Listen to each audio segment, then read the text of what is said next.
am Tara Stiles, and today on the Yoga Solution, I'm going to show you a great routine that you can do to help to break down inversions with ease. Let's get started.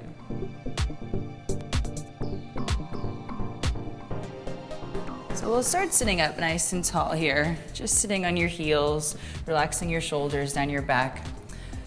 Just go ahead and close your eyes, starting to draw your attention a little bit deeper inward.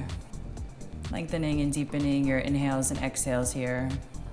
And when you're ready, gently open your eyes. So the first part about getting upside down is you want to start from a really easy, relaxed place. If you start tense, it's going to be a lot harder and things are going to be a lot more difficult and feel a little bit more forced. So we'll start in a headstand here. So if you've never done a headstand before, no worries. We're going to break this out into stages. Your feet never have to leave the ground, so don't jump or force into anything. So the first thing is just interlace your hands nice and loosely here. So when you have a good space, you're going to bring the top of your head, not your forehead. A lot of people bring the forehead or too far back, but the very top of your head where you'd wear a hat, right there on the ground. And then for your elbows, you want to have them kind of split between really far apart and really close into you, somewhere in the middle, so you have a nice space there. So this is a headstand right here. You're getting a lot of the benefits, the blood flow, all the good stuff that happens from a headstand. So if this totally is scary to you, you might just want to stay here for a few easy breaths and then relax out of that one and do that for a little while until that feels a little more comfortable. But if you're good there, the next thing you can do is interlace your hands. Again, top of your head on the ground. Take your time as you set everything all the way up, no rush. And then the next step is we'll tuck your toes, start to straighten your legs here, so lifting the hips right up. So again, right here in a downward dog on the top of your head, this also is a headstand here, so you're getting all the benefits, a lot of the blood flow, circulation, stimulation to your brain, all this good stuff is happening. So breathing easy. And again, easing your knees down from that one and relaxing either your hips or your heels. Sometimes it feels nice to relax in child's pose. Some people like it better to relax sitting up straight, so it just really is however you feel best. So if that was pretty good, we're gonna go to the next little step, interlacing your hands again. Top of your head on the ground, tucking your toes, straighten your legs. This time start to walk your feet in just a little bit here. So you really want to get your hips right over your shoulders. A lot of times people start to jump from here. You never ever want to jump into a headstand. That's really bad for your neck and back, just no good at all. So walk your feet in a little bit closer here. So you're really getting the hips over your shoulders. So you start to feel like your feet are just a little bit lighter. Your hips are lifting up to the ceiling and nothing's a big deal. And again, just take a break there, relaxing your feet back down. Ease your hips either back to sit on your heels and relax there, or again, just sit up for a few moments. It's important to rest in between your tries to make sure you can stay easy and calm. So again, if you want to move on a little bit more, interlacing your hands, again, all those steps, top of your head, tucking your toes, lifting the hips, walking your feet in a little bit. And if you're good to go here, next step, maybe just bring one foot up so your hips and your heels are connected here, and then gently bring it all the way back down. No hurry to get all the way up right away.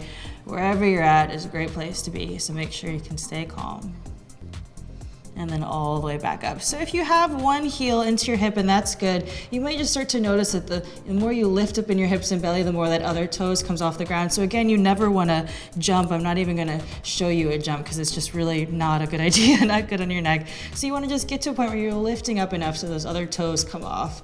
And then when that happens, just come into this sort of cannonball shape here. And if you're in your little cannonball position here, if there's room and you feel steady to slowly start to extend your legs, go for that, just breathe easy. And when you're ready to come down here, same as you came up here, softening the knees all the way down here, and then gently letting your feet find the ground with control. And we'll relax the knees down and shift your hips back to sit on your heels. Take a big, easy breath here in your child's pose. Let your forehead soften, relax your back. And when you're ready, gently bring yourself all the way up from that one. And take a breather here, relaxing your shoulders, letting your whole spine be nice and long. So the next one is your handstand here. So again, you want to start from a nice easy place here, and you never want to, again, jump and do something out of control when you're going upside down, or anything for that matter in yoga or anything else. So just having a nice easy downward dog, letting the fingers stay spread nice and wide. And for this one, to play around with it, start to walk one foot in a little bit, come into a nice sort of standing split, and just rock a little forward and back here. So just getting the hips over your shoulders, getting that feeling of lifting all the way up instead of jumping here. And maybe you catch a little bit of air. Again, the legs don't have to come all the way straight together. They can be bent. If there's room, this is sort of like part 2 of the handstand to bring your legs all the way together. And when you're ready to come down again, nice and smooth. See if you can come down just as controlled as you came up there. And then relax a few breaths in a nice squat. So working on that one again, if it doesn't happen on the first try, no worries. You really just want to practice rocking forward and back here. So looking right between your fingers here. You can also look down. Some people look up here, but if you look up, you're kind of just going to continue in this arch back here. So nice and softly, just rocking forward and back here a few times. Maybe a little bit of a hop here, a little bit of a hop, but you don't want to jump or launch your way into anything. So just nice and simple. So when you're ready, easing out of that one. Again, make sure to take breaks when you're playing around with this. Make sure to do the other leg as well. Again, relax your back, relax your shoulders.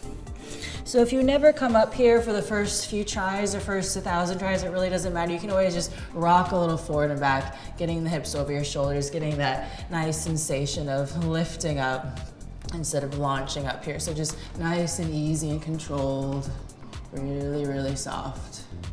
And again, coming down really controlled. Same thing there, that's the key. And then once you get used to being upside down, it's sort of not a big deal anymore, more relaxing. And relax the head and neck and shoulders, take a few breaths.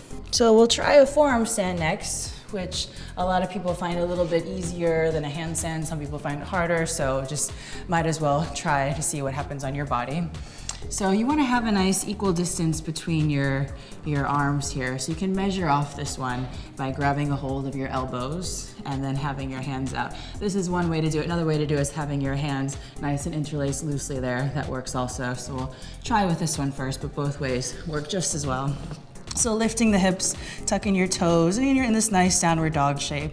So very similar to the headstand here, walking your feet in a little bit, and then same as the handstand here, just lifting up, rocking a little forward and back here, getting the hips over your shoulders. Maybe that starts to lift you all the way up. Again, don't worry so much about bringing that second leg up right away. It's much easier actually to hold it in this split shape than it is to bring this leg all the way up. And then when you're ready to come down, nice and smooth the same way. So again, when you're working on that, just lifting the hips, you can always inhale, lift a leg up, and then exhale, lower it right back down. Same thing other side, just to get that same feeling in that handstand of lifting the hips on top of your shoulders, and then right back down. A few more times on each side, inhale, lifting up, and then exhaling right back down.